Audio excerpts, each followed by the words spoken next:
Šta se to dešava sa Novakom Đokovićem? Donosimo vam detaljnu analizu šokantnog poraza svjetskog broja 1. Ovo je zabrinjavajuće. U današnjem profesionalnom tenisu nema više blankov favorita. Taj status se mora potvrditi kroz igru, superiorne statističke parametre, sigurnost u izvođenju udaraca i taktičkih zamisli, kontinuitet dobrih nastupa na turnirima, a ne nešto ili bilo šta drugo, makar to bilo i nezvanično zvanje najboljeg svih vremena. Koliko toga treba biti svestan pred svaki naredni meč jasno se moglo vidjeti kroz još jedno sučeljavanje idola i poklonika, prvog na svetu Đokovića i 123. Nardija, italijanskog challenger igrača koji je pre nekoliko nedelja izgubio od protivnika rangiranog dobrano ispod 400 mesta na svetu.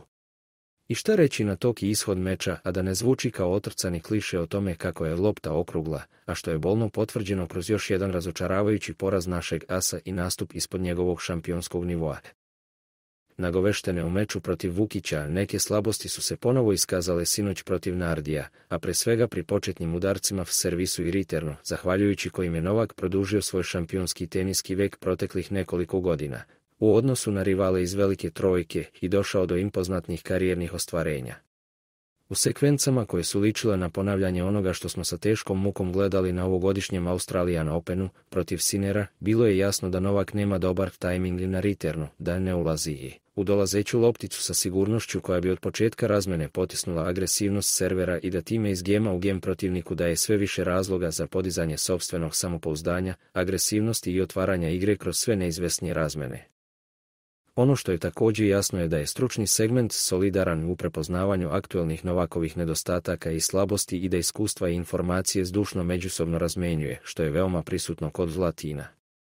Kao što Alcaraz reče pre neki dan, strahopoštovanje za Novaka više nije sve prisutno kao što je donedavno bio slučaj, što stvari čini težim za našeg asa u momentima kada se meč oblikuje i presuđuje.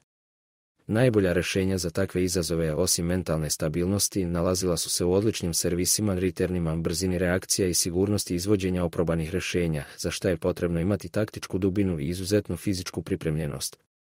U Novakovom slučaju sve te aspekte je sjajno objedinjavala motivacija za treningom, takmičenjem, nadmudrivanjem, pobeđivanjem i ostvarenjem novih rekorda, gdje se činilo da je nađen povoljan ritam u planiranju nastupa po delovima sezone i podlogama koji bi mogao da ga služi na sličnom nivou još godinu v dve. Nadajmo se da će ova razočaravajuća epizoda iz Indian Wellsa biti preinačena u nešto mnogo pozitivnije već na narednim treninzima tima Đoković i nastupu na Mastersu u Majamiju, a zatim i na evropskoj šljaci od aprila nadalje, sa pogledom usmerenim ka olimpijskim igrama u Parizu krajem jula.